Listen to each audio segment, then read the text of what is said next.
Que muy buenos días. Buenos días. Algo que debe caracterizar a un cristiano es que siempre debe estar en un estado de gozo, o sea, estable. No un día alegre, un día mal, un día... Es difícil llegar ahí, pero es difícil porque eso demuestra su relación con Dios. Las circunstancias nunca pueden apagar la alegría de un verdadero cristiano. Lo único que puede poner triste el corazón de un creyente es que su Señor no haya resucitado y Él resucitó, o que su Señor no esté sentado en el trono y Él está sentado en el trono todavía. Amén. Antes de entrar quiero hacer una apunte a lo que compartía mi esposa, y es que tristemente se ha enseñado mal acerca del principio financiero y se ha pensado que el diezmo es de la ley, pero la Biblia, cuando usted la estudia, ese es un cuento que se inventó la misma iglesia. La ley sí existe, pero el Antiguo Testamento es el mismo Nuevo Testamento. El Nuevo Testamento es la revelación del Antiguo Testamento. Ellos escribieron bajo las sombras, dice la palabra, y el Nuevo Testamento fue escrito bajo la luz y la inspiración del Espíritu Santo. Entonces hablaba con alguien y le decía que la Biblia dice que Dios no ha cambiado. Entonces, ¿por qué sus principios cambian de un testamento a otro? Si el diezmo fuera de la ley, entonces la salvación sería de la gracia y ellos estarían condenados, porque la salvación no aparece en el Antiguo Testamento como aparece en el Nuevo Testamento. Entonces la salvación sería solo después del Nuevo Testamento y toda esa gente se fue al infierno, si fuera así. Otro ejemplo, o sea, ¿el gozo es de la ley o es del Nuevo Testamento? Es de la Biblia, total. O sea, el gozo, la salvación, la gracia, el perdón, la misericordia, todo es de la Biblia. Entonces la gente separa lo que le conviene. O sea, cuando nos conviene nos separamos. Y otro día quiero compartir un tema acerca de eso, porque sé que muchos dudan y batallan con esa área, pero somos convencidos de algo, y es que Dios bendice. Y la Biblia, o sea, cuando un texto sea literal, investigue y tómelo literal. Y cuando no lo tome literal, pero tiene que saber cuándo sí y cuándo no. Dios honra a los que le honran, no más. Ahí no dice que Dios honra a los que lo deshonran, nunca. Dios honra a los que le honran, y Dios ama a los que dan, dice. No, son versículos que usted no tiene que ir a buscar una erudición, un diccionario, ¿sí? Y eso es bueno saberlo porque la iglesia necesita avanzar en eso. El año entrante desde enero vamos a hacer una escuela para todos los que quieran estudiar y aprender de la Biblia. Vamos a estudiar la Biblia en orden. Vamos a hacer un año de tareas con mi esposa, vamos a sentarnos, vamos a programar un año de estudio y le vamos a decir qué se va a compartir en ese año, ¿sí? 3 meses, 3 meses y 3 meses, porque vamos a llevar la iglesia a otro nivel, no nos vamos a conformar. ¿Amén? Amén. Vamos a la Biblia entonces. Marcos capítulo 3, versículo 20 al 35. No lo voy a leer todo porque es muy largo. Les voy a leer solamente, está dividido en 2 partes, pero voy a leer la primera parte hasta donde vea que debo parar. ¿Listo? Arrancamos de Marcos capítulo 3, versículo 20. Y se agolpó de nuevo la gente, de modo que ellos ni aún podían comer pan. Cuando lo oyeron los suyos, vinieron para prenderle, porque decían, está fuera de sí. Pero los escribas que habían venido de Jerusalén decían que tenía a Belzebú, y que por el príncipe de los demonios echaba fuera a los demonios. Y habiéndolos llamado, les decía en parábolas, ¿cómo puede Satanás echar fuera a Satanás? Si un reino está dividido contra sí mismo, tal reino no puede permanecer. Y si una casa está dividida contra sí misma, tal casa no puede permanecer. Y si Satanás se levanta contra sí mismo y se divide, no puede permanecer, sino que ha llegado su fin. Dejémoslo hasta ahí y ahorita hacemos toda la explicación. ¿Listo? Padre, gracias por esta palabra, Señor. Gracias por esta mañana que nos regala, Dios. Es un privilegio vivir, pero sobre todo vivir para conocerte, vivir para honrarte, Dios, vivir para anhelar conocer más de tu presencia. Oro, Dios, que sea el poder de tu Espíritu esta mañana, trayendo revelación de la palabra, llegando a lo profundo del corazón de nosotros como hombres, como seres humanos, que solo tenemos algo por dentro que debe importarnos Dios y es la gran necesidad de Dios. Es la gran necesidad de llegar a la salvación plenos, Dios. De no tener dudas en nuestro corazón que tú eres lo que la Biblia afirma que tú eres, el Señor de la tierra, el Señor de los cielos y debajo de los cielos, dice la Biblia. Ese eres tú, Jesús. Por eso esta mañana te pedimos que tu palabra sea glorificada en este lugar, en el nombre de Jesús. Amén y amén. Esta enseñanza lleva como título Jesucristo, loco, mentiroso o Señor. Y vamos a mirar que eso era lo que pensaban de Jesús precisamente. Jesucristo, loco, mentiroso o Señor. Y al final de la conferencia o de la predicación debes tener una posición clara en tu vida de quién es Él para ti. O sea, porque si no es el Señor, entonces es un mentiroso o era un loco. Y eso es lo que vamos a mirar hoy, porque a través de ese pasaje nos muestra realmente cómo era la posición de la gente que vivía en esa época. Pero es la misma posición de la gente que vive en esta época. A continuación, volvemos a donde estábamos. ¿Se acuerdan que hace 8 días paramos y hablamos de la vida de Pedro, pero no nos salimos de Marcos? Pero tenemos que continuar el relato en el capítulo 3, versículo 20, pero me gustaría leer también el último, que es el 19, donde quedamos. Y Judas Iscariote dice, el que le entregó y vinieron a casa. Le retomamos desde ahí. Hablamos de los 12 apóstoles. Acá dice que Judas Iscariote le entregó y dice que vinieron ¿a dónde? A casa. O sea, él va y hace su selección de los 12, los llama, los establece para que estén con él, pero él vuelve a la casa. ¿A cuál casa? ¿Quién se acuerda? Había una sola casa, hemos hablado de esa casa varias veces. La de Simón, ¿sí? La de Simón Pedro. Ahí todavía era Simón, ¿sí? Entonces, vuelven a la casa de Simón. Es curioso que él va y vuelve, y así es la vida del cristiano, va y vuelve. Un día somos y otro día ¿qué? No somos. Y un día nos parecemos y otro día no parecemos. ¿Sí? Un día nos parecemos a Jesús y como le dijeron a Pedro, tu manera de hablar te delata. ¿Sí? A veces la gente dice, uy, ese es cristiano. ¿Sí? Ese es cristiano. O sea, apenas lo escucha hablar a usted algo de la Biblia, algún texto, o cuando alguien nombra la palabra, es que el fulano está en pecado. La gente del mundo no habla así, ¿sí sabían?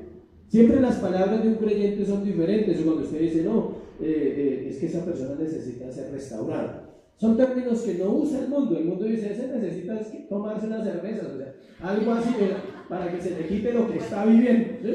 En cambio, los creyentes hablamos siempre términos así: restauración, tal persona está como en una batalla espiritual muy fuerte, está luchando con su vida, su carne está creciendo. Términos así son normales de una jerga, digamos, cristiana o religiosa. Entonces, en el proceso de fe y en el caminar con Dios, nunca ha sido fácil creer en toda la Biblia. Escuche, eso demanda tiempo y demanda oración y demanda dedicación. Chévere el día que llegamos a creer toda la Biblia, toda. ¿Sí estoy explicándome bien? Toda. Donde ningún texto es cuestionable para el creyente. Donde usted no se pone a pensar, basado en su vida, si esto es verdad o no es verdad. Porque tristemente en el momento en que el hombre empieza a evaluar la Biblia, la está evaluando por sus circunstancias y no por lo que ella dice. Entonces la evalúa de acuerdo a lo que está viviendo y dice, no, pero o sea, odiar a padre y madre, ¿cómo así que odiar a padre y madre? O sea, ¿sí? Vaya y busque, estudie. ¿Qué significa ahí la palabra odiar o aborrecer? Significa amar menos. Entonces no hay problema. Amar menos al papá y a la mamá que a Dios. Esa es la revelación de ese texto. Pero cuando usted simplemente se conforma a que le predique cada semana, no está avanzando en el proceso, ¿sí sabía? Necesitamos que todos empecemos a estudiar y por eso queremos hacer lo que les dijimos. Aún para muchos que son creyentes regulares de las iglesias, hay temas que no han aceptado en su corazón todavía como la verdad de Dios. Y precisamente es porque Jesús y su palabra son iguales. Hoy vamos a hablar de Cristo. Es lo que más debe predicar una iglesia, Cristo. Entonces, al hablar de Cristo, solo hay una manera de exponerlo a Él, y es a través de la misma Escritura. Cuando el hombre entiende, el cristiano entiende que la Biblia y Dios son una sola cosa. Es cuando empieza a creer en la palabra de Dios firmemente y su fe se hace madura. Y su fe empieza a vivir una vida diferente al mundo, diferente inclusive a otros creyentes en la iglesia, porque ya no filtra. ¿Cuántos saben que Jesús es Dios? Y la Biblia es la palabra de ese Dios, de llamado Jesús. De hecho, si estudiáramos bien, que lo vamos a aprender después, Jesús es la misma palabra, porque dice que el verbo estaba ¿con quién? Con Dios. Es como si Él viviera en estas letras, y la Biblia dice que la palabra es espíritu y vida, y ella cuando yo la leo, y la leo con un corazón dispuesto y me dispongo, ella empieza a habitar en este corazón. Es inexplicable eso. Eso es como una ciencia ficción, como algo que es difícil de explicar para un predicador, que todo lo que yo leo acá, entra acá, y se tiene que hacer ¿qué? Vida. O sea, tengo que perdonar, tengo que amar, tengo que aprender a orar, tengo que aprender a buscar a Dios, pero lo hago a través de ¿qué? De que la palabra se va haciendo vida. Es como, no es como, es una vida dentro de mí, impulsándome a vivir la vida que Él quiere. Eso es Cristo. Y la gente piensa que es solo un acto religioso, un acto de decir con la cabeza o decir amén. O sea, no es así. Es algo que demanda mi entrega. No mezclar nuestra lógica o nuestra necesidad o nuestros afectos es algo que nos costará, escuche. Por eso no comprendemos el mensaje de la Escritura o el Evangelio de Jesucristo, porque mezclamos ¿qué? Nuestra lógica. Uy, pero el que quiera ganar su vida la perderá. O sea, ¿qué es eso? O sea, hoy vamos a hablar de locuras, porque vamos a hablar de lo que la gente pensaba y de cuántos textos en la Biblia, los que Dios ponga en mi corazón y en la mente, para decir cuántos textos son una locura para el cristiano. Por ejemplo, es el que quiera ganar su vida la perderá. Hay gente que no vuelve a la iglesia por eso inmediatamente. Dice, no, yo que voy a perder mi vida allá. O sea, no es acá, es en Él. O sea, el que quiera ganar su vida va a perder su vida porque la va a entregar de tal manera a Él que ya no tendrá Él el control, sino lo tendrá ¿quién? Dios. Para muchos Jesús era un mentiroso. Estaban llamando a la verdad mentira. ¿Quién era más loco? Los que lo decían. Estaban llamando a la verdad encarnada mentira. O sea, ¿quién estaba más loco? ¿Él o los que lo llamaban loco? Los que lo llamaban loco. Para otros era un loco o un lunático que se creía Dios y que todo lo que decía no tenía nada que ver con la realidad del momento. La realidad de ese momento histórico era la crisis del pueblo de Israel oprimido por Roma. Sí, era una crisis donde venían de guerras y guerras y guerras, y venir a hablar de amor, y venir a hablar de paz, y venir a hablar de perdón, y venir a hablar de arrepentimiento era una locura. Entonces todos decían, él o está mintiendo o está loco. Para otros, Él es el Señor. No solo una creencia, no solo una religión, es el Señor de todo. Y para que Él sea Señor, es necesario creer que todo lo que Él dijo es verdad. Aún Él es la verdad. O sea, no solo lo que dijo, Él mismo es que la verdad. El señorío de Cristo en una vida, escuche, no admite tibiezas. Si usted conoce a Cristo como Salvador, no alcanza, aunque la iglesia haya dicho eso. Usted necesita que Él sea ¿qué? Su Señor. No hay negociaciones. Vamos así, o sea, ¿sí? Yo te doy y tú me das. Yo te sirvo y tú me bendices. No hay negociaciones. ¿Es blanco o es negro? ¿Él señorea o no es Señor de nuestra vida? Es así de sencillo. O Él es el Señor o ¿quién es el Señor? Nosotros. O sea, o Él señorea mi vida o yo todavía sigo gobernando mi vida. Las demandas son más cada día para aquel que asume que Él es su Señor. Son más, escuchen, no menos. Uno dice, no, ya no tomo, ya no fumo, ya no robo, ya no hago esto, ahora vivo mejor. No. ¿Demandará qué? Más. Porque Él es el Señor y Él tiene derecho a pedir ¿qué? Lo que quiera. Te pide una cosa y tú dices, Señor, yo te entrego. Pasan 10 años y te está pidiendo otra que parece imposible de entregar, pero se tiene que entregar. Aunque pensemos que estamos perdiendo, Él sabe para dónde nos conduce. Antes de entrar en los puntos, quiero que miren Mateo 7, 21-23. Es un texto, mejor dicho, Dice alguien que debió no predicarlo todos los domingos, este texto, Mateo 7, 21, 23, durante los últimos 100 años que queden. No todo el que me dice Señor, Señor entrará en el reino de los cielos, sino el que hace la voluntad de mi Padre que está en los cielos. Muchos me dirán en aquel día, Señor, Señor, ¿no profetizamos en tu nombre y en tu nombre echamos fuera demonios y en tu nombre hicimos muchos milagros? Entonces les declararé, nunca os conocí, apartados de mí, hacedores de maldad. Este versículo describe la condición en la que siempre ha habido muchas personas en las iglesias, que dicen creer en Jesucristo, pero Él no es su Señor. Quieren un Dios el cual ellos puedan construir en sus mentes y en un estilo de vida, y quieren encajar ese Dios en ellos, y no ellos someterse a ¿quién? A Dios. Le voy a repetir. Ha habido muchas personas en las iglesias durante muchos tiempos que dicen creer en Jesucristo, pero Él no es su Señor. Quieren un Dios el cual construyen en sus mentes y su estilo de vida y lo encajan en él.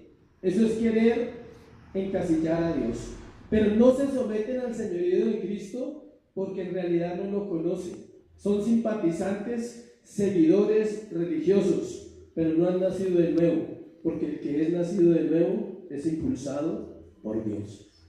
Se puede predicar 100 sermones de ese texto y siempre va a transmitir, porque ni siquiera se ha cumplido. Por eso se puede predicar todavía, no se ha cumplido. El día que se cumpla es el día final, cuando Cristo va a juzgar la tierra, cuando Él va a decir, yo no lo conozco, pero profetizamos en tu nombre. Dijo, y tú puedes decir lo que quieras con tus labios, pero con tu corazón tú no vivías lo que leías. Simplemente repetías lo que otro te enseñó y nunca hiciste lo que yo te enseñé. Vamos al primer punto. Loco, suposición de la familia de Jesús.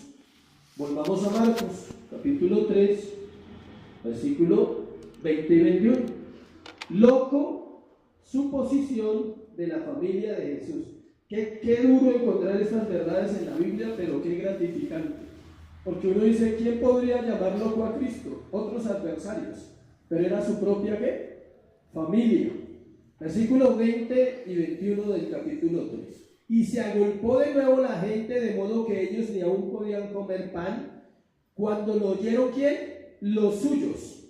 Vinieron para prenderle porque decían, está fuera de sí.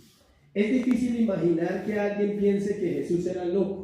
Para mí es difícil, y para los verdaderos creyentes o autores de grandes libros dicen absurdo que alguien llegue a pensar que Jesús era loco. Pero es más absurdo cuando descubres en la Biblia que era su propia ¿qué? Familia. Aquí hay muchos que les ha pasado, no se preocupe, ya han sido juzgados de locos por su familia. Su razón era la más perfecta, escuche. Su lógica era la más pura, la de Jesús, y su predicación la más profunda y verdadera. O sea, ¿cómo puedo pensar que alguien es loco cuando su razón es perfecta, cuando su lógica es pura y cuando su predicación es verdadera? La gente se admiraba de su enseñanza. La Biblia lo dice muchas veces, que todos se admiraban y decían, Él enseña como quien tiene ¿qué? Autoridad. Otros decían, nunca hemos oído esas palabras. Otros decían, ¿quién es ese? O sea, que el viento le obedece, que el mar calla cuando Él dice, ¿quién es ese? Entonces es absurdo que alguien pueda pensar que Jesucristo era ¿qué? Un loco. Pero para eso volvamos al versículo 19. Dice que llegaron a la casa y ya les conté que llamaba a los 12, y ahí donde entramos al versículo 20 para hacer el empalme, se agolpó la gente tanto que no podían hacer lo básico. O sea, eran tantas las personas que dice que ellos ni aún podían ¿qué? Comer pan. O sea, ellos no estaban pensando, Jesús y su grupo, su ministerio, que eran sus discípulos, ellos no estaban preocupados por el hambre. Era tanta la tarea que tenían que hacer y era tan corto el tiempo que Jesús tenía, que Él lo único que quería era ¿qué? Servir, sanar, liberar, echar fuera demonios, orar por todos esos enfermos, hablar de las buenas nuevas, hablar del amor del Padre. Esa era la tarea de Él. Y era tanto el trabajo que no había tiempo para ¿qué? Para comer. Se puede decir que ellos vivían días en ayuno.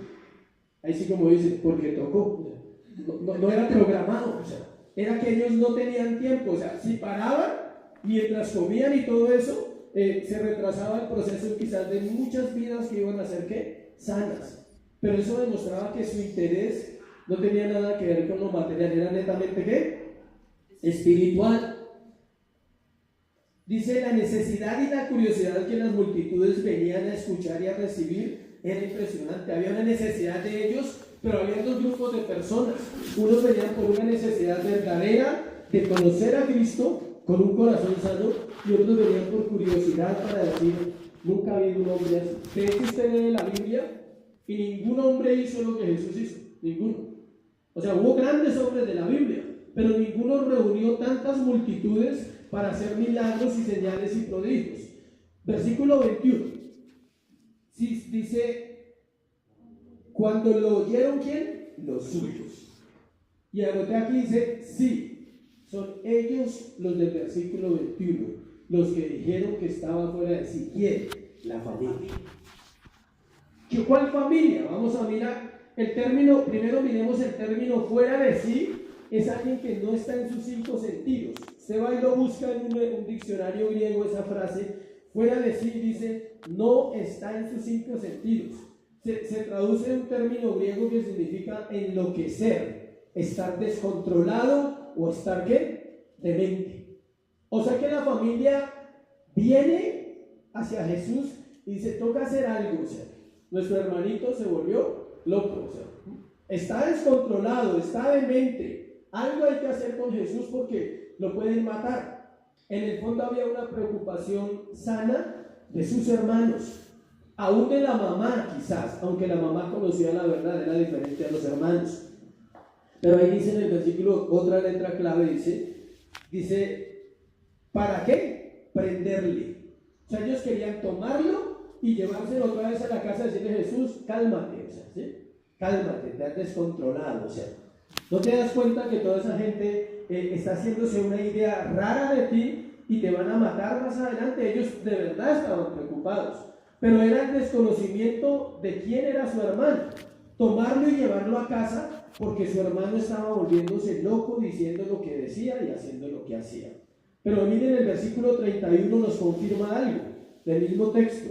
Vienen después sus hermanos y su madre, y quedándose afuera enviaron a llamarle. No hay dudas que eran sus familiares los que estaban haciendo eso. Viajaron 40 kilómetros de Nazaret a Capernaum. Toda la banda. ¿Por qué le digo la banda? Porque era una banda. Ya le voy a decir cuántos eran. Aclaramos que María no pensaba eso. Ella sabía, en el libro de Lucas encontramos las veces que ella fue informada de quién era el niño que había tenido y de quién iba a ser y qué iba a hacer.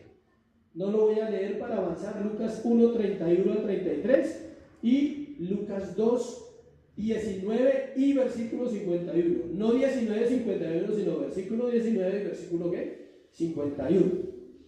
Allí habla cuando le avisaron que iban a ser un niño, que su nombre sería llamado ¿qué? Emanuel o Jesús, y que iba a hacer esto y lo otro. Entonces María no era la del problema, escuche, pero los hermanos de Jesús no creían en él. ¿Cuántos hermanos? ¿Cuántos hermanos tenía Jesús? ¿Sí están leyendo la Biblia? 4 hermanos. Se especula entre 2 a 3 hermanas. No pueden haber más. Pueden ser 2 o pueden ser 3. La Biblia no afirma si eran 2 o 3, pero sí dice que eran las hermanas de Jesús. Y cuando habla de las y hermanas, ¿es qué? Plural. Entonces no podemos asegurar que era una, descartado. Es mínimo 2, máximo ¿qué? 3. Porque la Biblia tampoco habla que fueran 4 o 5. Entonces, si hacemos cuentas, será María, José, Jesús el hermano mayor, 4 hermanos, ¿cuántos vamos? 7. ¿Y 3 hermanas? 10. Era una banda esa familia, 10. Para ellos él era solo su hermano y les preocupaba que le hicieran daño. Al fin y al cabo él creció con ellos como una persona que normal. La vida de Jesús Solo tiene una manifestación a los 12 años cuando es encontrado en el templo y le preguntan qué hace. Si él dice, os es necesario estar en los negocios de mi padre. ¿Acaso no sabéis que en los negocios de mi padre es necesario estar? Le dice a José y a María. Pero los hermanos no se dieron cuenta de esas cosas quizás. Los únicos que supieron eso fue José y María. Y tenía 12 años. Toda su vida transcurrió en un estado ¿qué? Normal. Él era el mayor, pero la escritura nos deja ver que habían 4 medio hermanos y por lo menos 2 o 3 media hermanas.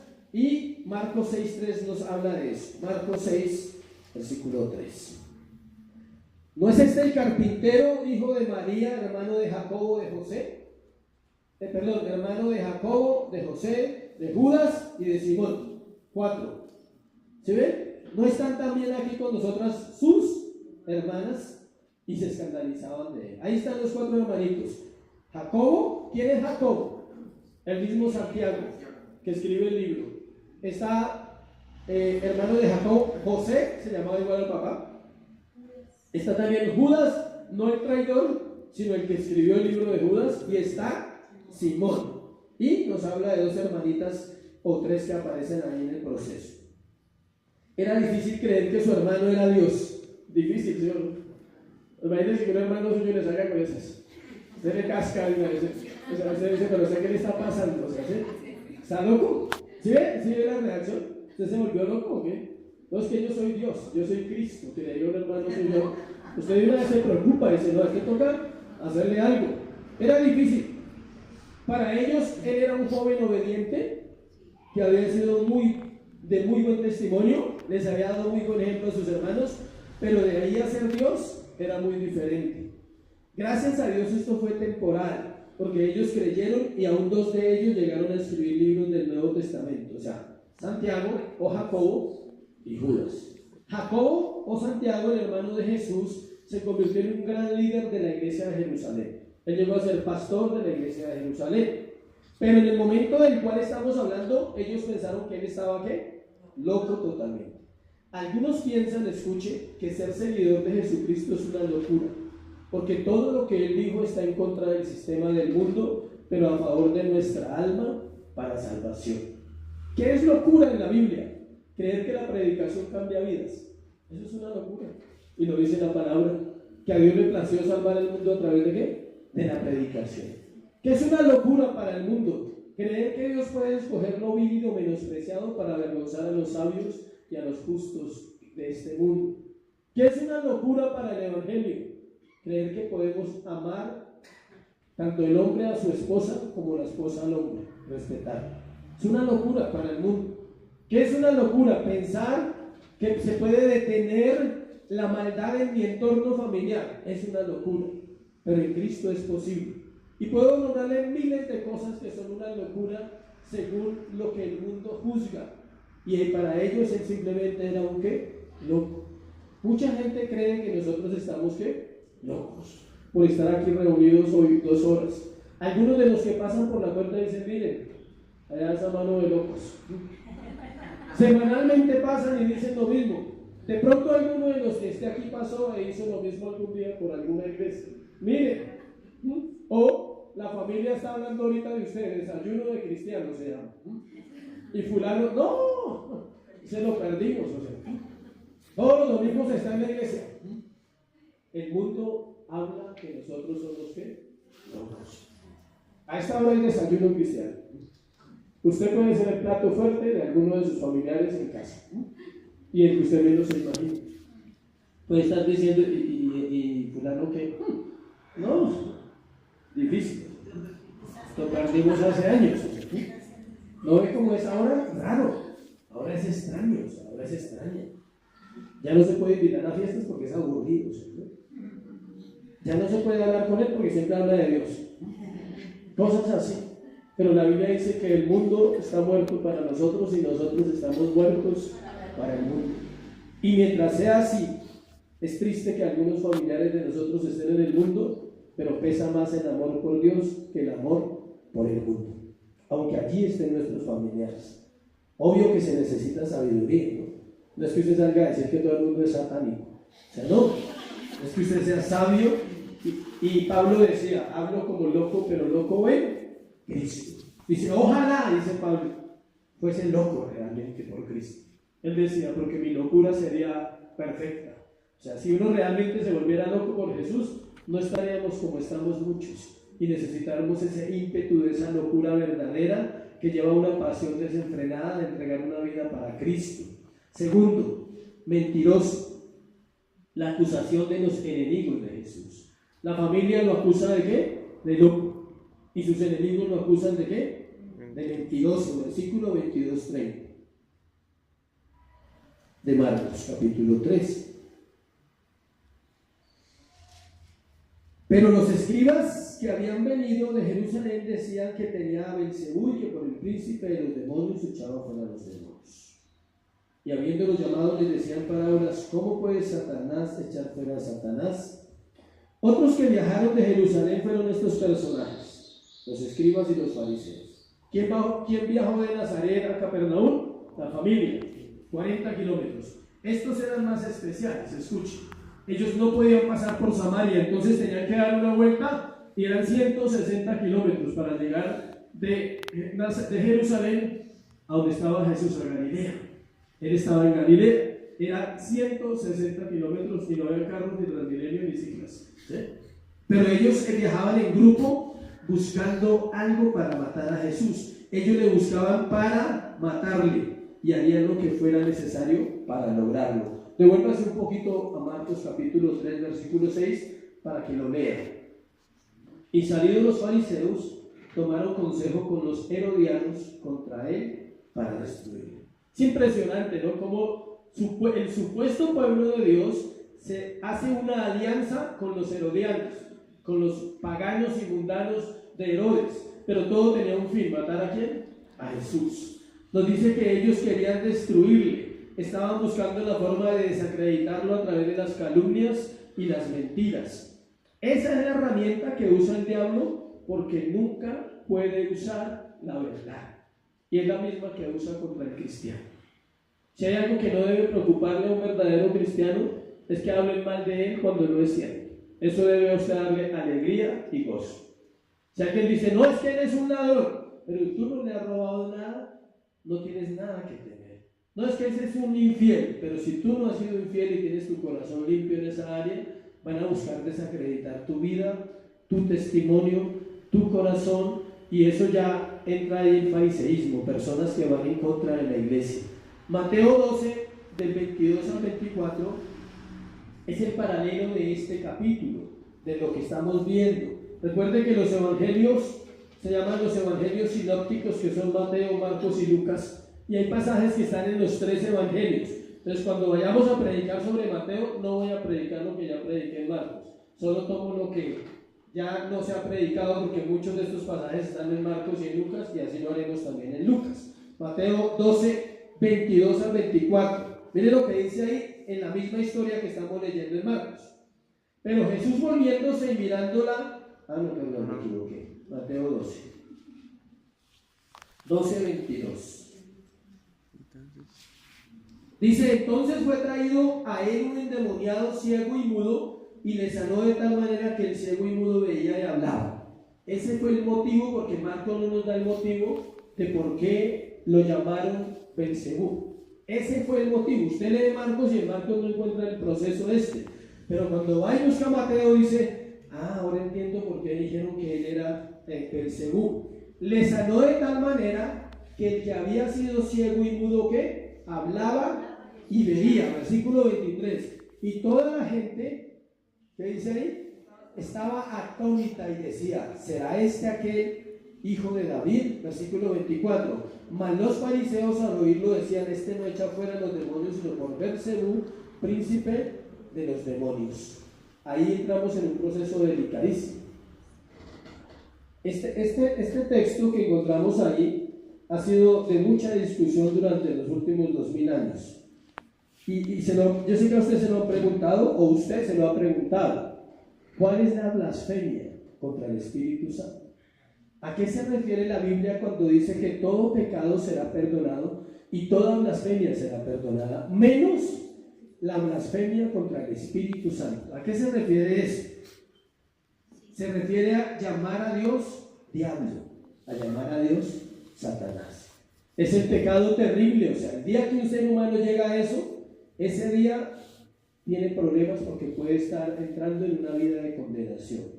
Porque ninguna persona, escuche, hay hombres que han conocido a Dios y se han apartado, hay mujeres que han conocido a Dios y se han apartado, pero no se atreven a decir que Jesús o que Dios es el diablo.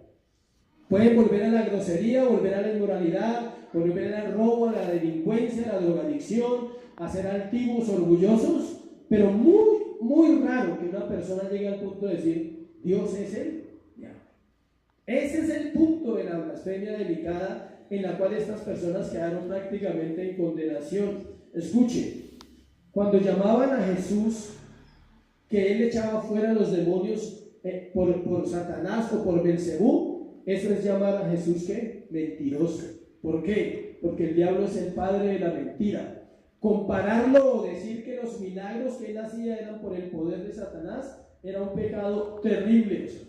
Es lo peor que le puede pasar a una persona que haya asistido un tiempo a una iglesia o haya tenido un grado de luz mínimo acerca de la salvación, ir a decir eso es satánico, eso no es de Dios, o los milagros que Dios hace no son de Dios sino los hace ¿quién? El diablo. Ellos decían que él no era el Mesías y que era un siervo de Belcebú, el príncipe de los demonios. El nombre Belcebú se refería a Baal, el dios de los filisteos. Para el siglo I, el nombre Belcebú se había convertido en un nombre para Satanás y significa el señor de las moscas.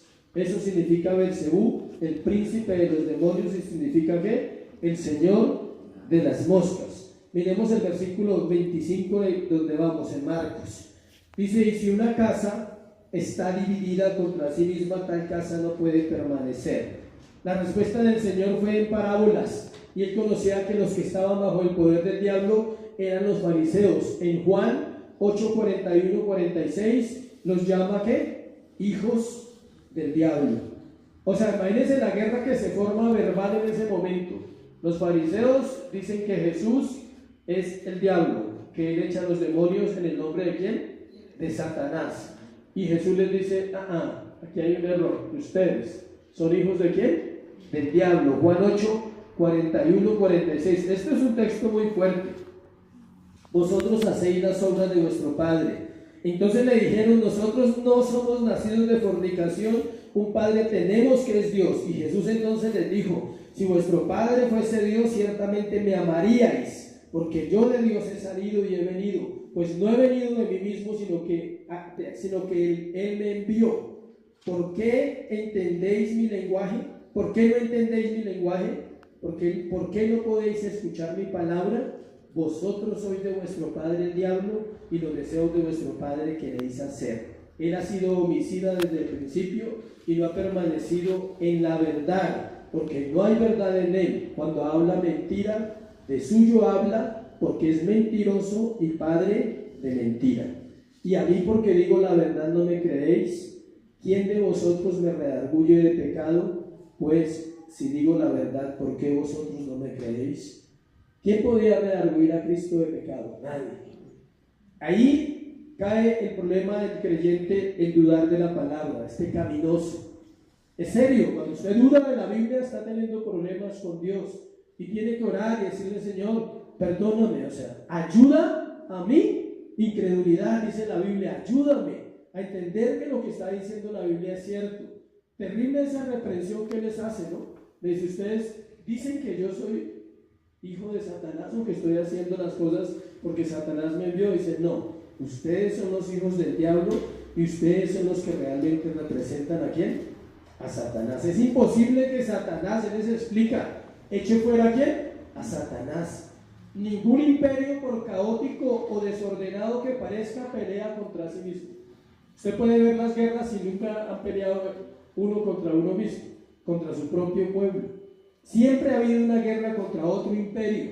Aquí había un imperio, el de Dios y el satánico. Todo lo que el Señor hizo, sanar enfermos, reprender demonios, liberar, predicar, enseñar, amar, iba en contra del reino de las tinieblas. Entonces no podía venir lo que ellos decían que venía de parte de ¿quién? Del diablo. Jesús apareció, primera de Juan 3:8 dice, para eso apareció el Hijo de Dios, ¿para qué? Para destruir las obras del diablo. Y aquí puse una palabra que dice alerta. Esa era y es la blasfemia más elevada en la tierra, decir que Jesús tiene parte con Satanás. Tenga siempre cuidado en guardar su corazón. Nunca se le ocurra pensar, porque su cristianismo no funcione, que Dios se equivocó. El hecho que su cristianismo o mi cristianismo fracase, nunca hará que Dios venga de parte de ¿quién? Del diablo. Siempre tendré que yo ir a revisar ¿qué? Mi corazón y decirle, Señor, tú sigues siendo Dios, aunque yo empeore. Yo lo he hecho. Cuando he fallado en mis cosas, en mi interior le he dicho, aunque mi vida se desborone, aunque mi santidad no sea la que yo anhelo, tú sigues siendo mi Señor. Porque Él sigue siendo el Señor, aunque nosotros pequemos deliberadamente. Aunque nosotros le fallemos a diario, aunque no entendamos por qué nuestra naturaleza es tan dada al pecado, Él sigue siendo ¿qué? El Señor. Él no tiene responsabilidad de usted, de su pecado, cuando usted ya conoce. La tiene con los que no conocen, porque Él vino a salvar al que se había ¿qué? Perdido. Y Dios no puede salvar dos veces. Al que salvó, lo salvó y le dio la oportunidad de tener al Espíritu Santo, la palabra de Dios, para formarse y para seguir adelante en su caminar. Y Él no va otra vez a morir por usted o por mí. Ya es una responsabilidad de ¿quién? Del creyente. Entonces el punto de responsabilidad termina cuando Él me encuentra y dice, te salvé, ahora empieza tu caminar. Y cuando ese caminar fracasa y cuando ese caminar falla, nunca se le ocurra pensar que eso viene de parte de Dios y que tiene algo que ver con ¿quién? Con Satanás, porque entra una blasfemia. Al final vamos a mirar eso ahorita, de la apostasía en estos tiempos. Eso lo puso, dice, eso puso en peligro eterno a los fariseos, y la advertencia del Señor fue severa.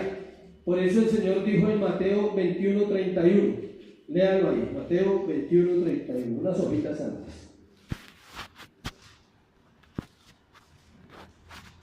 Mateo 21:31. Está refiriéndose cuando dice, ¿cuál de los dos hizo la voluntad de su padre? Hablando de la parábola de los dos hijos. Dijeron ellos, el primero. Jesús les dijo, de cierto os digo que los publicanos y las rameras van delante de vosotros al reino de Dios.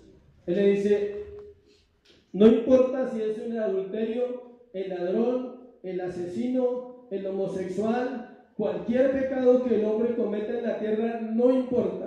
Si ellos se arrepienten, van delante de aquellos que blasfemaron el nombre de Dios. Porque ellos blasfemaron diciendo que Él era un hombre mentiroso, y al hacerlo mentiroso lo hacían al mismo nivel de ¿quién? De Satanás. Cualquier persona que se arrepienta de su pecado tiene entrada al reino de los cielos, pero cualquiera que niegue que Cristo es Dios entra en un proceso delicado. Pero no creer que Jesús es Dios es lo que realmente nos va a condenar, ¿sí saben? El día del juicio a usted no le van a decir, usted durmió con 30 mujeres, se va para el infierno. No, Señor. A usted no le van a decir eso. A usted le van a decir, ¿te acuerdas un día? Videobeam espiritual, ¿sí? Tiene videobeam espiritual. ¿Usted cree que todo esto existe porque el hombre quiere? No. Dios inventa todo. Otra que el hombre no diga. Entonces ahí le muestro, ¿te acuerdas ese día? Estabas en tal lugar y ese día yo te hice una invitación a través de una vida. ¿Recuerdas que te dije que tenías una oportunidad en la tierra de conocerme, de amarme, de dejar que yo mostrara mi amor por ti porque siempre lo tuve, pero tú dijiste no y te hiciste cargo de tu propia vida? O sea, Dios no va a perder tiempo diciéndole cuántas mentiras dijo usted, cuántos adulterios cometió, cuántas veces robó. Él no va a perder tiempo en eso. Solo va a decir una cosa, tú nunca creíste que yo era Dios. Si hubieras creído un momento que yo era el Dios que afirmo ser, el Dios que las Escrituras dicen, hubieras permitido que yo llegara a tu corazón. Pero no quisiste, punto. Ese es el delito, digámoslo, el punto en el cual Dios va a tratar el corazón al final de los tiempos, al final del juicio con cada vida. Escuche, el acto final de apostasía es cuando ellos terminan aún. Después de esta ocasión, Ellos aún vuelven y lo dicen en otras partes de la Biblia, no la vamos a leer, Mateo 10:25. Ellos vuelven a afirmar que él es ¿qué? Satanás, o que viene de parte de Satanás. Juan 10:20, la dureza de corazón enceguece y aísla a las personas de la salvación. Es triste cuando uno escucha personas que dice, como dice Hebreos, que lo vamos a ver al final. Un día ellos conocieron y hoy los ves apartados y te duele. Y tú dices, ¿pero qué pasó con ellos? O sea, sencillo. Hay dos formas de entenderlo. Una, tal vez nunca conocieron a Dios, o lo conocieron y están en un proceso de riesgo, de perder su alma, o de que la misericordia de Dios los alcance y puedan volver para terminar una vida mejor. Tercero, el reconocimiento de los seguidores de Jesús, versículo 31 al 35. ¿Cuál fue el reconocimiento que le era a quién? Señor. Señor. Vimos que la familia dijo que era un loco. Los fariseos dijeron que él era un mentiroso y se atrevieron a llamarlo ¿qué? Satanás o diablo. Ahora vemos que hay un grupo que reconoce que Jesús es ¿qué? El Señor. Espero que ese grupo sean los que estamos en este lugar. Amén. Amén. Que hoy podamos reconocer su señorío. Versículo 31 de Marcos 3. Vienen después sus hermanos y su madre, y quedándose afuera enviaron a llamarle. Y la gente que estaba sentada alrededor de él le dijo, tu madre y tus hermanos están afuera y te buscan. Él respondió diciendo, ¿quién es mi madre y mis hermanos? Mirando a los que estaban sentados alrededor de él, dijo, he aquí mi madre y mis hermanos, porque todo aquel que hace la voluntad de Dios, ese es mi hermano y mi hermana y mi hermana. Encontramos que el Señor está enseñando y es mandado a llamar por su familia terrenal, los cuales, como habíamos dicho antes, habían venido para protegerle, ¿no? Para prenderle. Ellos no venían entonces de pelear ni nada, sino decían, Jesús, estás loco, o sea, nos toca llevándolo o nos lo van a matar. Pensando que él estaba descontrolado, entonces ellos querían hacer eso. Lo sorprendente es la respuesta. Pero antes de pensar que fue grosero o descortés lo que el Señor hizo con esa respuesta, es diferente. Él aprovechó el momento ¿para qué? Para enseñar. Hay gente, se nota que era bastante, porque ¿por qué no pudieron entrar? Sentido común, están afuera, no pueden entrar, la casa está llena, el lugar está lleno. Entonces ellos dicen, oiga, alguien me puede llamar al que está predicando, yo soy la mamá, somos los hermanos, díganle que estamos aquí afuera. Y él está predicando y lo más probable es que él no estuviera hablando ni de la familia ni nada de eso, siempre ha hablado del reino de los cielos. ¿Usted ve? ¿Qué predicaba Jesús? ¿Usted se ha preguntado eso? Siempre daba enseñanzas en parábolas, estaba enseñándoles. Entonces él aprovecha el momento, quizás porque tenía que ver con lo que estaba enseñando, y él dice, buena oportunidad, para hablar de quién es mi familia realmente y para hablar de lo que Dios quiere que nosotros hagamos, su voluntad. Él estaba diciendo que para él la relación más importante en la tierra no era la física, sino que la espiritual. Él dijo, bueno, voy a aprovechar aquí, les dejo claro que aquí somos pasajeros, que lo más importante es lo que quede de Cristo en nuestros corazones. Aquí a veces pensamos que eso está mal y podemos dudar. El reconocimiento de Jesucristo como Señor de sus seguidores tiene que ver solo con hacer su voluntad. Ahí está el secreto del asunto. No es esperar una revelación, escuche, hiper, mega, recontra, super, ultra espiritual. No es eso. La gente cree que hasta que no le llegue una revelación con esos términos, para no repetirlo, ¿sí? Va a conocer al Señor, o va a aceptar, digamos, o a entender en su corazón que Él es el Señor. No necesita eso, necesita hacer la voluntad de Dios en los detalles que ya sabemos, en organizar aquello de la vida que se te está saliendo de control. Por un momento piensa en eso y hagamos un silencio. ¿Qué se está saliendo de control de tu vida? ¿Qué pensó? Algo se está saliendo de control. La salud, la economía, tu paz. Hay gente que dice, no, yo tengo todo, pero no tiene paz. Está perdiendo la paz. Y eso es una señal de alerta, pero peligroso. Se necesita mucho Biblia a la lata. Cuando usted pierda la paz, es tiempo de encerrarse a orar, a leer, a clamar, decirle al Señor no. Porque ¿sabe qué es equivalente a perder la paz? Es como si usted se estuviera deslizando de su salvación. Así es para un cristiano verdadero. Ese para mí es el termómetro, hace muchos años. El termómetro de mi cristianismo es que mi gozo, mi paz. Puedo tener circunstancias, situaciones, estar a veces triste y lo he estado. Y cuando estoy triste le digo, Señor, estoy triste, mi alma está triste. Digo, pero tú eres mi Señor, y tú me has enseñado que cada vez que haya tristeza en mi corazón, yo puedo venir a ti y decirte que tú eres mi Señor y vuélveme el gozo de la salvación y se alegrarán los huesos que has abatido. Y vuelvo a recibir, ¿qué? Refrigerio en mi espíritu, en mi alma, y siento que mi vida cambia. Es obedecer en aquello que Él nos enseñó y que sigue vigente hoy. Lucas 11, 27, 28. Este es bonito este texto porque nos deja una enseñanza que tiene que ver con esto. Lucas 11, 27, 28. Mientras él decía estas cosas, una mujer de entre la multitud levantó la voz y le dijo: bienaventurado el vientre que te trajo y los senos que mamaste. Y él le dijo antes: bienaventurados los que oyen la palabra de Dios y que la guardan. ¿Sí ve? Eso es que Él sea tu Señor. Oyes la palabra de Dios y que la guardas. Encontramos este texto como tratando de elogiar a María, como diciendo: uy, bienaventurada la mujer que fue escogida para que tú nacieras. Él dice: no tanto. Más bienaventurado es el que oye mi palabra y que la guarda. La verdadera conversión siempre se ha caracterizado por la obediencia a la palabra de Dios y por la sumisión a la autoridad de Cristo. Muéstrame un convertido y le muestra una persona que obedece la Biblia, cueste lo que le cueste. Le cueste una posición económica, le cueste una posición familiar, le cueste una posición social. Un verdadero convertido obedece la palabra por encima de su propia vida. No ama su vida, ama a ¿quién? A Cristo. Por eso dice: mejor es tu misericordia que la vida. Mejor es la vida de Cristo que cualquier otra cosa que el mundo te pueda ofrecer. Pero quiere ver un verdadero convertido, tiene que tener esas características. Y si no, está en proceso, apenas está en proceso.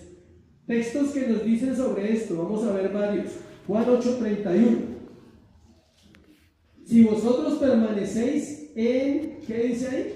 Mi palabra, seréis verdaderamente mis discípulos. No es fácil llamarse cristiano, no Cristiano Ronaldo, no es fácil llamarse un verdadero cristiano, un creyente verdadero, no, tiene que permanecer ¿en qué? En la palabra. Juan 14:15, si me amáis, guardad mis mandamientos. Son textos sencillísimos, todo el mundo los ha leído. Otro, primera de Juan 2:4, no lo busque, que yo se lo leo y usted lo lee en casa si quiere. Juan 14:15, el primero. Juan 8:31, Juan 14:15, primera de Juan 2:4 dice: el que dice yo le conozco y no guarda sus mandamientos, el tal es mentiroso y la verdad no está en él. Duro, ¿no? O sea, decir que yo le conozco, pero yo no obedezco la Biblia. Entonces la gente dice: eso es mentira, porque dice una cosa y hace otra. Someterse al señorío de Cristo es más que palabrería, es más que un trabajo en la carne. No hay tibiezas ni mediocridades ni oportunidades para una vida sin sentidos.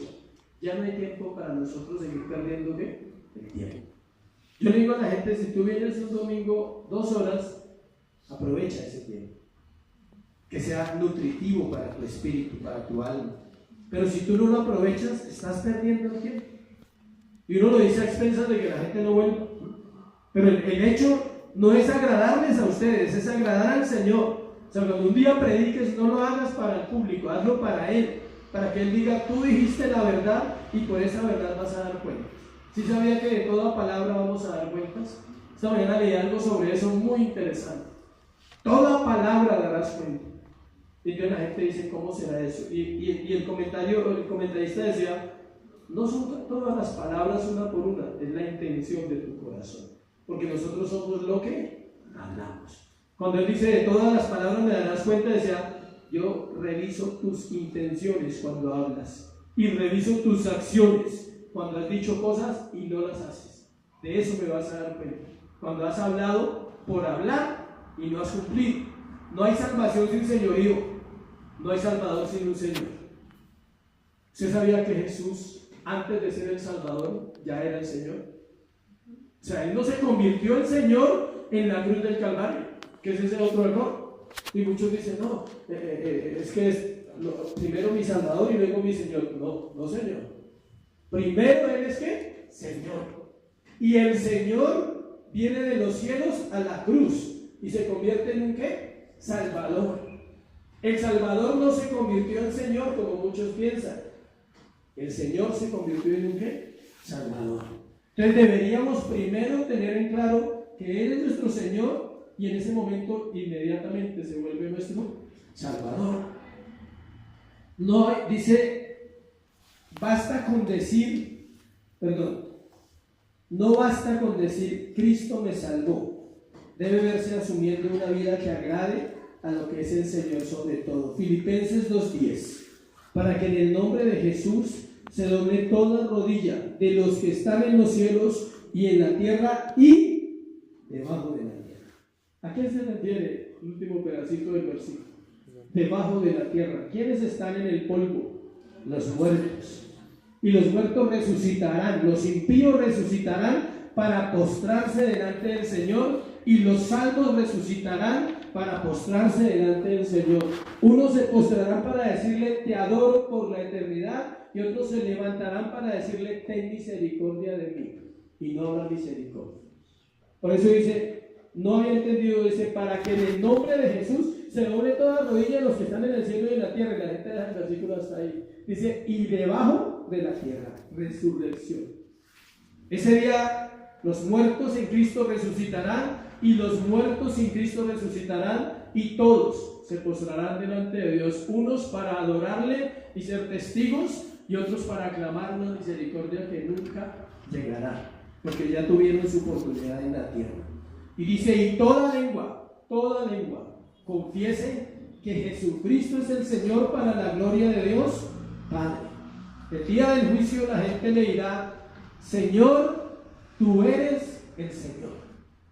Usted lo va a oír si está ese día allá, y yo lo voy a oír.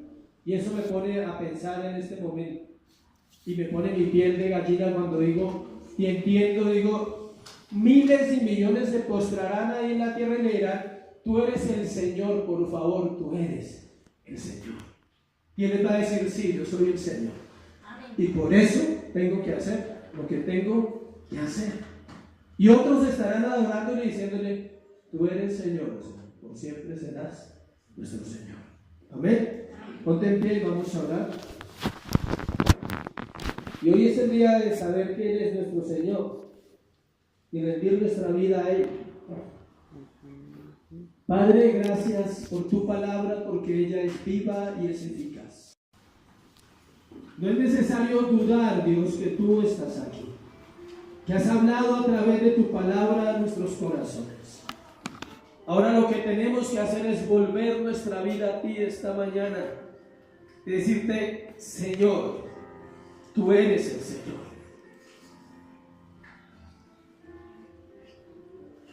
Tú eres mi Señor, Dios.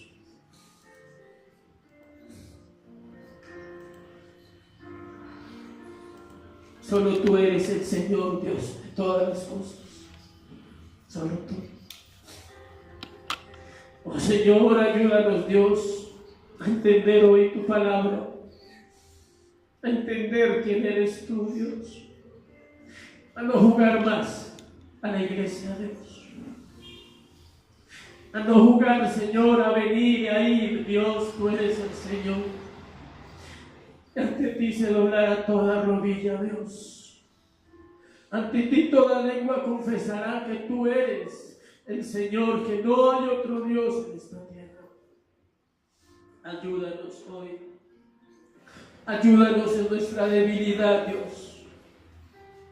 Ayúdanos a vivir para ti un cristianismo que impacte, que sirva, que sea útil vivir en esta tierra, que haya valido la pena vivir, Dios, porque te agradamos a ti. Hoy limpia la iglesia, Dios. Hoy perdónanos, Dios, cuando con nuestros actos es como si dijéramos: estás loco. Has mentido, Dios, y nunca has mentido, pero el hombre lo dice cuando niega la fe, está diciendo: tú mientes en tu palabra, y eso es pecado. Dios, perdónanos. Tú nunca has mentido, ni una palabra tuya ha sido corrupta, Señor. Tu palabra ha sido verdad por siglos de los siglos y permanecerá para siempre, y por ella seremos juzgados, Dios, un día. Por eso ayúdanos hoy. Por eso clamamos, Dios, a tu misericordia. Ten misericordia de tu pueblo. Ten misericordia de tu iglesia, Señor. Vuelve tu rostro, Dios, hoy en amistad con el pueblo que te busca, que te ama, Señor. Tú eres Dios, Jesús. Tú eres Dios, Señor. No hay otra forma de vivir si no es para agradarte. Dile: examina mi corazón hoy. Examíname si tu señorío es tan real en mi ser como debe ser, o solamente te tengo por Salvador. Y solo creo que soy salvo, pero no me someto al señorío de Cristo, a la verdad de la palabra, a sus principios. Solo acomodo para aquí, acomodo para allá, buscando lo mío, y no entiendo que es el Señor, que es el Señor de los cielos, de la tierra y debajo de la tierra. Señor, ayúdanos esta mañana en nuestro corazón. Revélate a nuestro corazón, Jesús. Anhela comunión, iglesia. Anhela comunión un instante. La Biblia dice: un instante bastará para estar con Él. Que el corazón del hombre es mudado en su presencia. No dice que una eternidad, sino un instante en esta tierra para comprender quién es Él. Para saber que nosotros también le hemos llamado como le llamaban los fariseos. Dios, guárdanos de la apostasía. Guárdanos de apartarnos, Dios, de irnos a olvidar de todo lo que has hecho en nuestra vida. Haz volver los que se han ido, Dios, los que se han apartado al mundo. Guárdanos de la condenación, Señor. Guárdanos de estar en el mundo diciendo que tú no cumpliste, que tú fallaste, Dios, cuando el que falló fue el hombre. Haz volver los corazones de aquellos que no han vuelto a la iglesia, Dios, que han abandonado su carrera, que han dejado de un lado la fe, Dios, por confusión, por error, por pecado se han ido, Señor. Perdónales, haz volver su corazón. Tú puedes hacerlo porque tú eres el Señor de las almas, Dios. La Biblia dice: todas las almas son mías, el alma que pecare, esa alma morirá. Ten misericordia de las almas de este lugar. Ten misericordia de nosotros, de nuestras almas, que no sean almas rebeldes, que no sean almas cautivas por el pecado, que no sean almas separadas de Dios para siempre. Al contrario, que sean almas que temen a su Señor. La Biblia dice: temed a aquel que puede matar el alma en el infierno. No teman a los hombres. Iglesia, es tiempo de no temer al hombre, de no temer lo que piensen los de afuera, que piensen tus familiares, que piensen tus amigos. Teme lo que Dios piensa de ti. Teme el día que Él piense mal de ti. Teme el día que no puedas acercarte para arrepentirte. Ese día, preocúpate realmente. Pero mientras puedas venir a Él, hay esperanza y salvación para su pueblo. Hay esperanza y salvación para la iglesia, para su esposa. Levanta tus brazos al cielo, como la esposa que anhela a su esposo, como la esposa que dice: ven, ven, Señor. En Apocalipsis dice que la esposa dice: ven, ven, ven pronto, Jesús, por tu iglesia. Ven pronto, Señor, salva a los que han de ser salvos, y ven recoger a tu pueblo.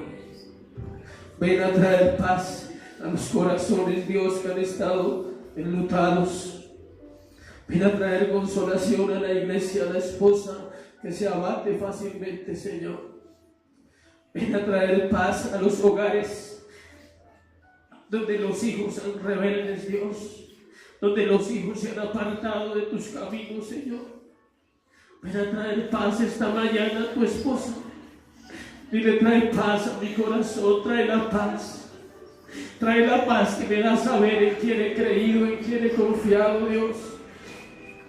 Trae la paz para mirar mi generación salva. Trae la paz para ver a los que amo en salvación, Señor, en el nombre de Jesús. Trae tu paz. En tu paz hallaremos la paz, dice la Biblia, sobre tu paz. Gracias, Jesús. Gracias. Vamos a adorarle. Terminar con una canción. No hay otro nombre. Entónala para Él. Dispón tu corazón. Cántale con inteligencia. Cántale con sabiduría. Porque no hay otro nombre. Solo Jesús. Solo en Jesús hay salvación. Hay otro nombre. Su voz dice que es un eco sin final. Cuando tu voz sea un eco sin final, Dios, en la iglesia, te veremos venir. Él es quien reina con poder. Adoramos, Jesús. Tú eres ese Dios, ese Jesús. Creador, su fama eterna es. Su voz, un eco sin final. Todos proclamarán: no hay nadie como Él. Ven a adorarle.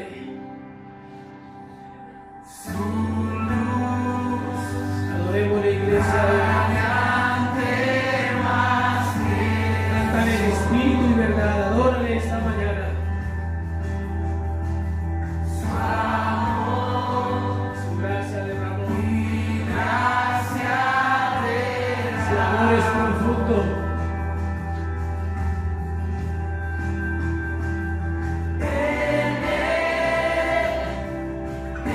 encuentro salida, por siempre reinarás. No hay nadie como Él.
Señor. No hay otro como tú, Dios, no lo hay. No lo hay, Señor, solo tú. Solo tú nos sanas, solo tú nos salvas, Dios.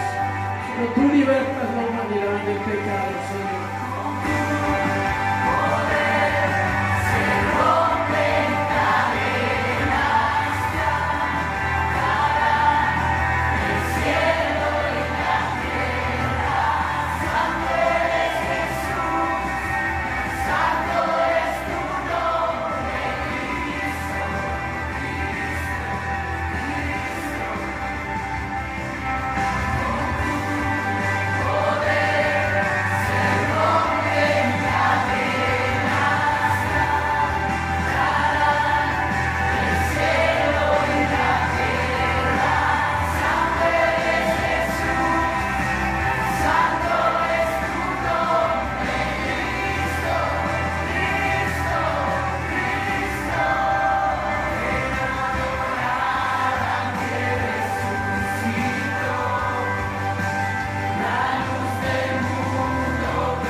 Gracias, Jesús. Gracias, mi Jesús. Tú eres el Señor Jesucristo. Ante ti se doblará toda rodilla, Señor, y toda lengua confesará que tú eres el Señor.